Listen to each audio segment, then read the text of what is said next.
Oke, video kali ini kita akan menjawab pertanyaan lagi karena kalau disambung sama video yang pertama mungkin terlalu panjang.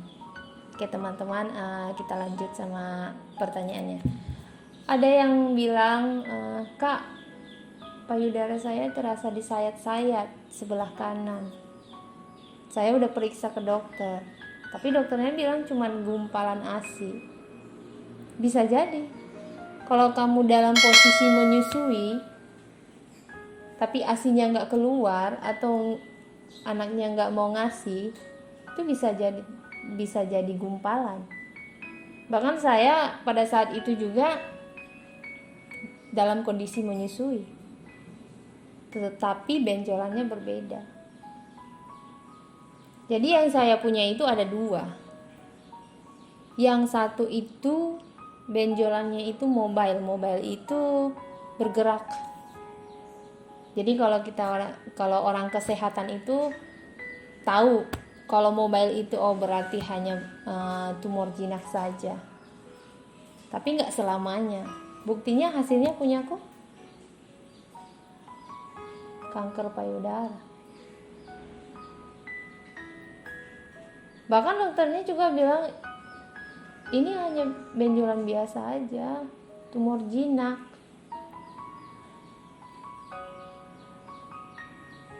Tapi bagus kalau teman-teman langsung periksakan ke dokter, terus dokternya bilang hanya gumpalan ASI.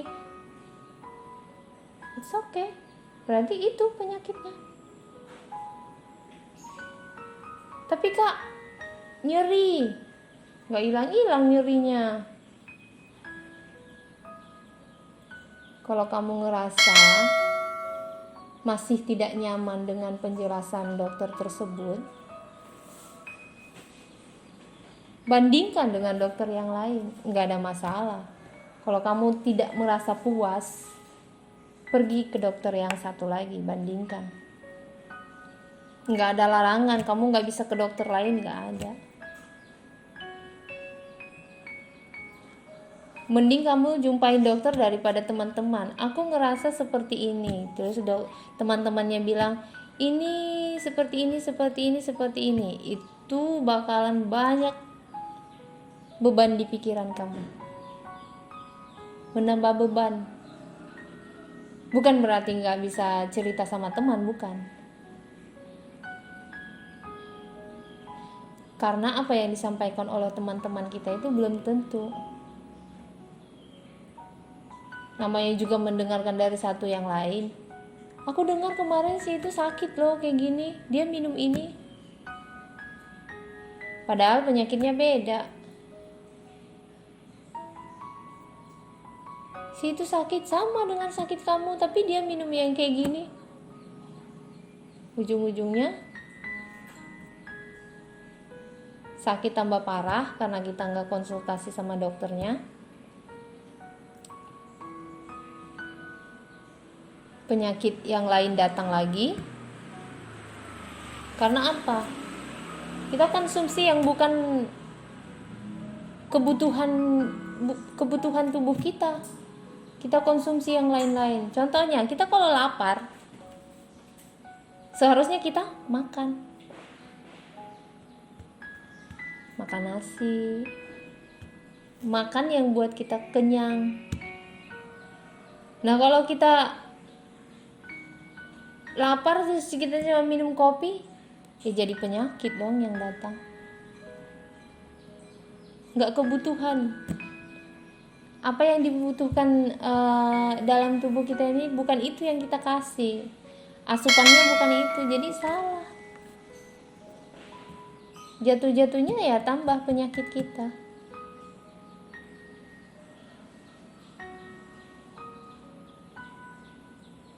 Kalau memang kamu tidak merasa puas, minta sama dokternya, dok bisa nggak ya di USG?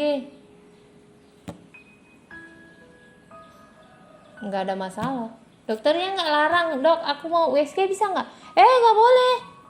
Kok kamu yang minta-minta USG? Nggak ada. Dokter nggak bakalan marah kayak gitu sama kita. Nggak ada masalah.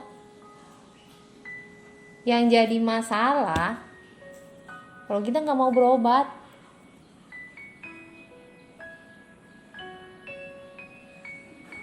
Kita dihantui sama rasa takut. Saya takut, saya takut. Tapi saya nggak mau dihantuin terus sama rasa takut.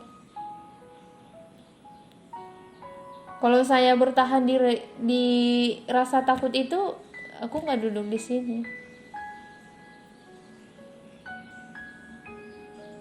Nggak mungkin buat ini.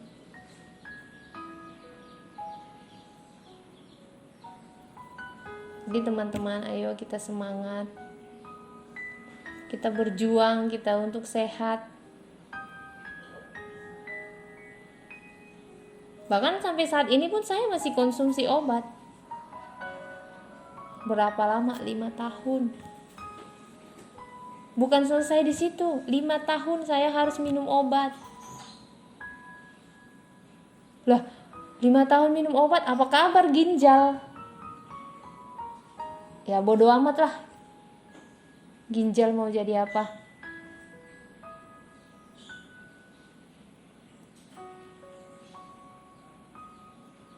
Dokter udah pikirkan itu. Kalau kamu minum obat ya harus harus banyak minum lah. Biar kerja ginjalnya nggak terlalu berat. Jangan minum-minum yang berwarna-warna. Kalau kita udah 5 tahun minum obat, terus kita minum kopi, minum yang bersoda, yang berwarna-warna, ginjal pun yang kerja ampun, nggak kuat. Kita harus pikirkan juga. Jangan yang satu sembuh, yang ini juga yang ini. Yang satu sembuh, yang satu lagi malah yang jadi kena. Banyak kok yang konsumsi yang obat-obatan yang bukan dari dokter, banyak. Bukan saya bilang nggak bisa ya, tapi kebutuhan yang ada dalam tubuhmu itulah yang kamu kasih asupannya. Apa yang dibutuhkan itu yang kita beri.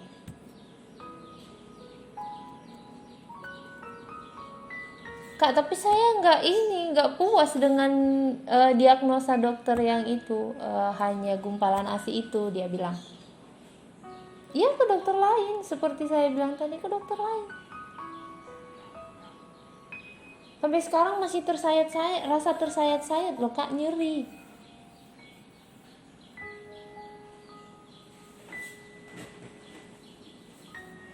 Iya, nyeri. Kamu jumpain aja dokter yang lain. Atau kamu sedikit saya membahas ya, proses dari mana dulu kita harus biar ketemu dokter spesialis yang memang benar-benar tepat untuk penanganan yang kanker payudara. Yang saya bahas di sini kanker payudara ya. Jadi pertama, mungkin semua orang pasti punya BPJS lah atau apalah itu ya, jaminan kesehatan.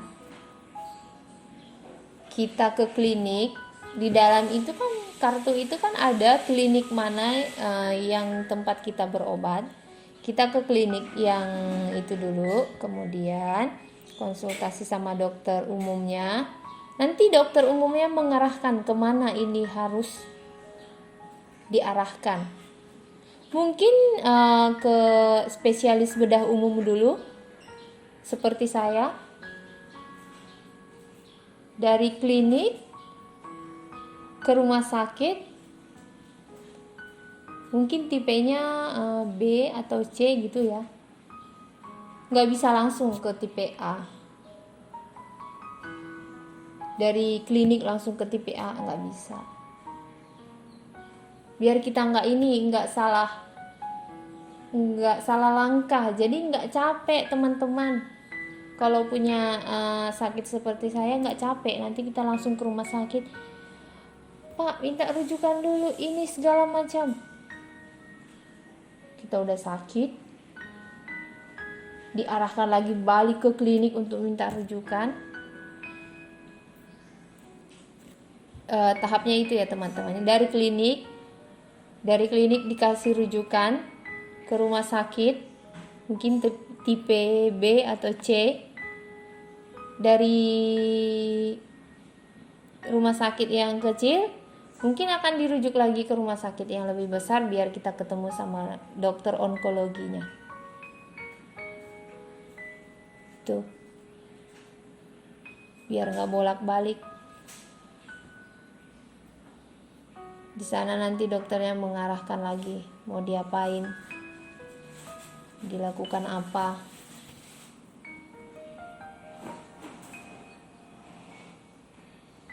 Memang banyak ASI yang menggumpal pada saat kita menyusui. ASInya nggak keluar, jadi penyakit.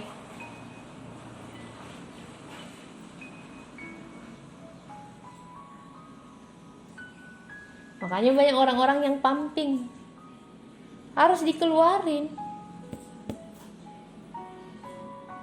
biar nggak jadi penyakit.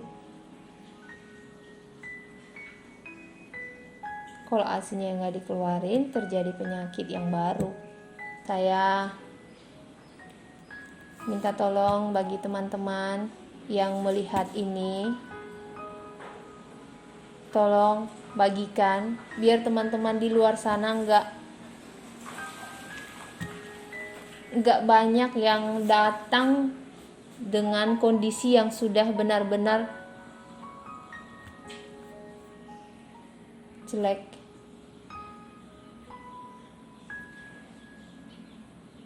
Udah bernanah baru kita datang, jangan sampai.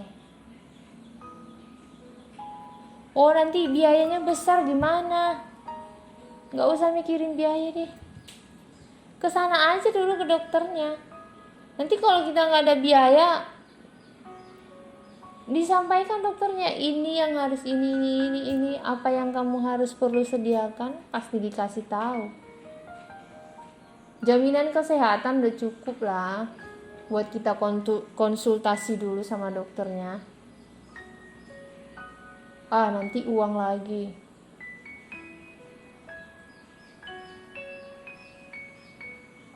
Kalau kamu nggak mau mengeluarkan uang, dokternya nggak paksa kamu harus keluarkan uang, enggak.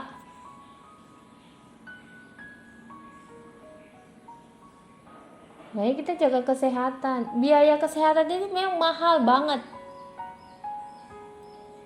Mahal, gak ada yang murah. Makanya lebih baik mencegah daripada mengobati. Tapi pada akhir-akhir ini saya lihat lebih baik mengobati daripada mencegah. Lebih banyak takut mencegah. Buktinya, Kak, ada benjolan nih 2 di payudara saya, tapi takut ketemu dokter. Kamu tunggu deh, beberapa tahun lagi tuh benjolan di payudaramu gak bakal hilang. Kamu mau bilang itu angin dalam tubuhmu? Benjolan segede gini angin. Anginnya masuk dari mana? Mungkin kalau kamu pegel-pegel mungkin iyalah ya. Tapi kalau benjolan sebesar ini kamu bilang angin, yang ada dalam pikiran kamu kan angin kan bisa hilang. Enggak bakal hilang. Percaya deh, enggak bakal hilang. Kamu tunggu 1 tahun, 2 tahun itu benjolan bakal membesar.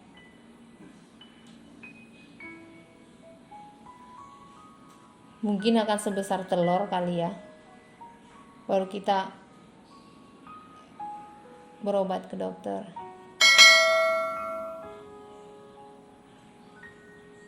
Dan mama saya bilang si A mengalami sakit yang kamu alami loh, sama katanya.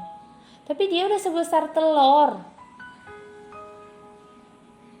Saya memang nggak ngomong sama dia, tapi mama saya bilang si A mengalami penyakit yang sama dengan kamu, tapi besarnya itu sudah sebesar telur.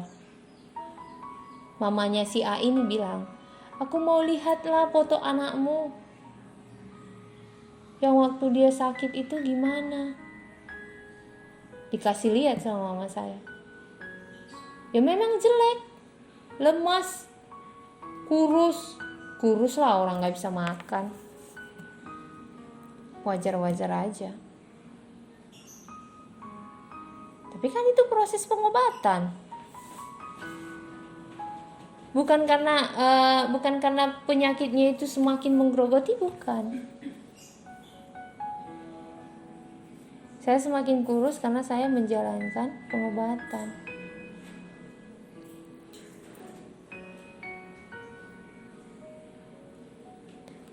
Anak saya takut, katanya.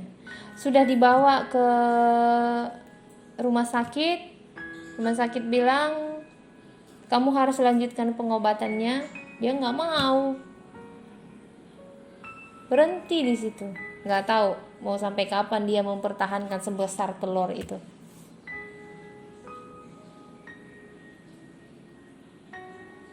Ini ya teman-teman. Kalau ada yang busuk sedikit dalam tubuh kita, sedikit aja yang busuk, kita simpan-simpan, jadi apa? Semua akan jadi busuk. Akan jadi busuk semua. Memang dia sedikit. Yang busuk itu hanya sedikit, tapi dia mampu merusak segalanya yang ada dalam tubuh kita.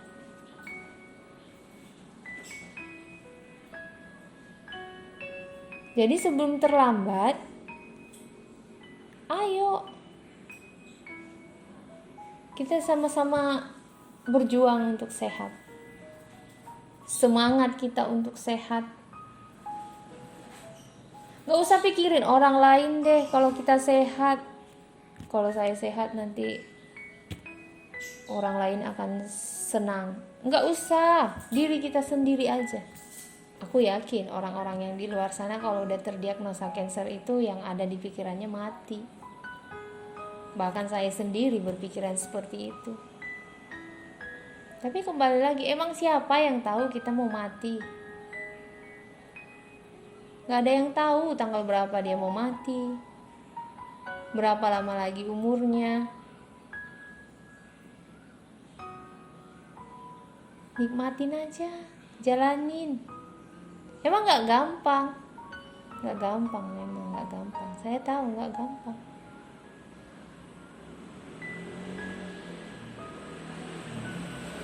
Kalau saya pikir-pikir saya gak kuat dengan segala ini. Tapi kemarin ada teman saya bilang dia sakit, tangannya fungsinya berkurang, menggenggam gak kuat. Dia putus asa. Dia bilang, saya putus asa, tapi entah kenapa saya ingat kamu, katanya. Saya ingat kamu loh, entah kenapa, katanya.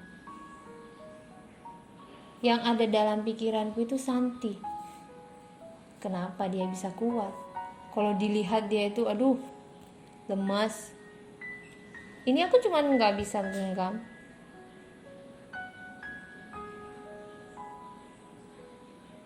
Dia lebih parah dari aku, dia semangat. Dia kuat. Dia sendiri yang menyampaikan ke saya. Aku ingat dirimu, entah kenapa aku ingat dirimu, gitu dia bilang. Aku bilang, oh terima kasih. Aku jadi motivasi buat kamu. Dia semangat untuk menjalani pengobatannya. Mungkin kalau aku gak mau ikutin apa anjuran dokter, menjalani pengobatan sampai sekarang ini, aku mungkin udah terbaring kali ya. Untuk duduk pun mungkin udah nggak kuat ya. Mungkin sakitnya nggak seberapa, tapi mental saya yang jadi masalah itu, mentalnya yang dihajar.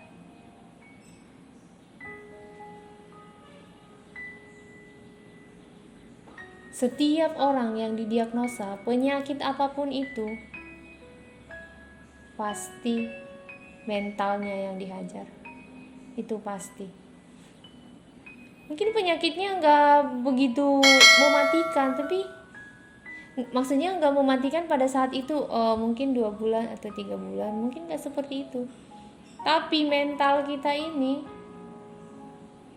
saya jujur ya, ketemu orang saya takut. Saya takut benar. Kalau bisa saya lewat, jangan ada orang yang lihat saya, jangan ada orang yang komunikasi sama saya. Karena takut ditanya. Wajar. Bahkan saya pernah tersinggung. Penampilannya kok kayak gitu ya? Karena saya pakai kupluk atau topi lah ya, menutupin kebotakan saya. Kok penampilannya kayak gitu ya? Jangan sakit hati. Saya belajar menerima itu. Karena dia nggak tahu. Mana ada manusia kalau udah tahu kita sakit terus dia bilang, kamu kok penampilannya kayak gitu? Apa yang kita rasakan, dia pun mungkin ikut merasakan. Tapi karena dia tidak tahu, dia seolah seperti mengejek, tapi dia nggak tahu kita sakit. Wajar dia berpikiran seperti itu. Saya takut ketemu orang. Saya takut ditanya, sakit apa sih? Saya takut ditanya, benar.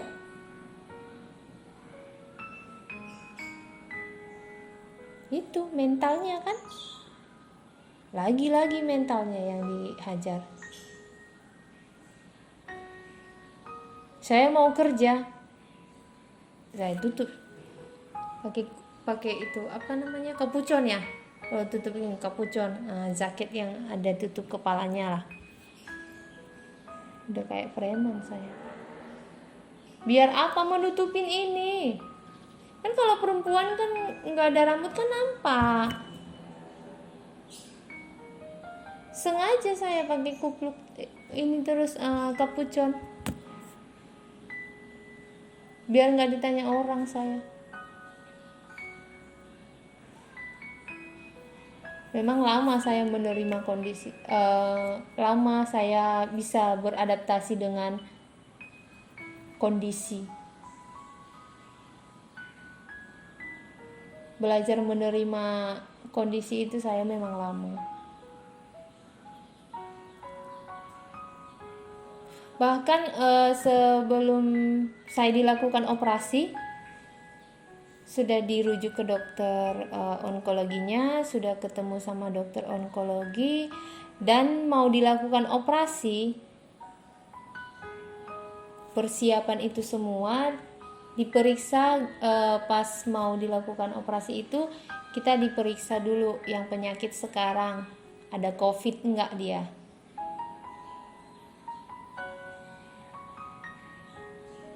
Saya antigennya reaktif. Makin hancur dong perasaanku, kawan. Belum lagi saya menerima saya didiagnosa cancer, sudah datang lagi COVID. Orang kalau antigennya reaktif udah takut. Antigennya reaktif aja deh takut ngomong sama kita.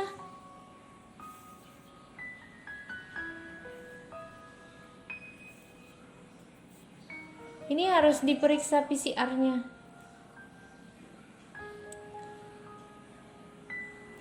Dengan semangatnya saya pikir PCR bisa lah di tempat lain, nggak usah di rumah sakit ini deh. Karena kalau PCR itu kita bayar sendiri, mahal. Pada saat itu masih mahal banget, sampai hampir 900 kalau nggak salah ya, hampir 900. Saya semangat pergi satu tempat untuk memeriksakan itu, hasilnya negatif.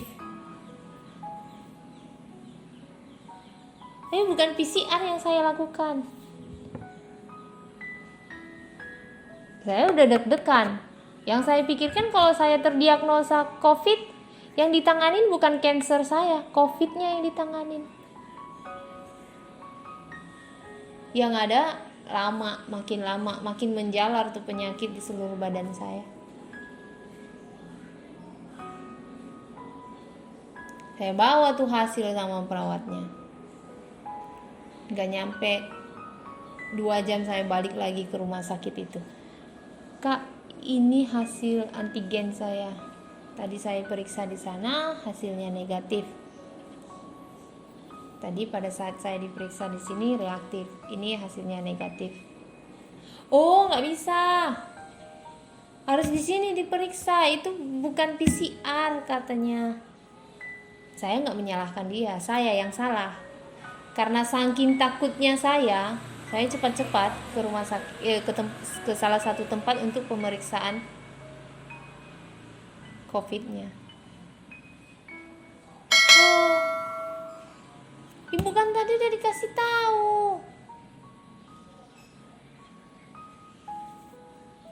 Bukan antigen yang diperiksa. Ini ibu pemeriksaannya PCR.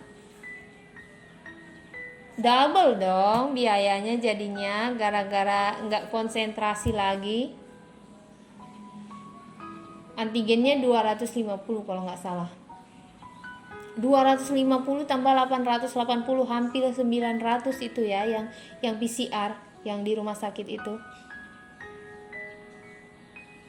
Saking takutnya saya, jadi double biayanya.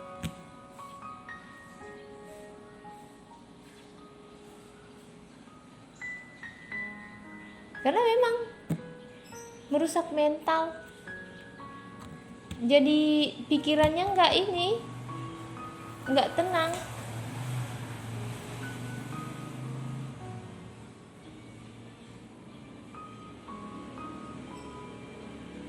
Jadi teman-teman, mari kita sama-sama semangat untuk sehat. Semangat kita berjuang untuk sehat. Kalau bukan kita yang semangat, kita nggak bisa sehat kalau orang lain yang semangat. Kalau bisa orang lain yang semangat, kita yang sehat. Nggak ada yang sakit, sehat semua. Karena teman-teman kita happy, semangat. Terus kita yang sehat, nggak mungkin. Itu berawal dari kita semua. Kita mau sehat, kita yang semangat, kita yang berjuang. Oke teman-teman, terima kasih. Mungkin video kali ini sampai di sini dulu. Nanti kita sambung lagi kalau memang ada pertanyaan dari teman-teman. Ada yang kurang mengerti, ditanyakan kembali. Biar nanti di video berikutnya kita bahas lagi. Jadi jangan lupa like, comment, subscribe. Jangan lupa dinyalakan loncengnya ya teman-teman. Bagikan juga biar teman-teman yang di luar sana bisa melihat ini. Semangat berjuang!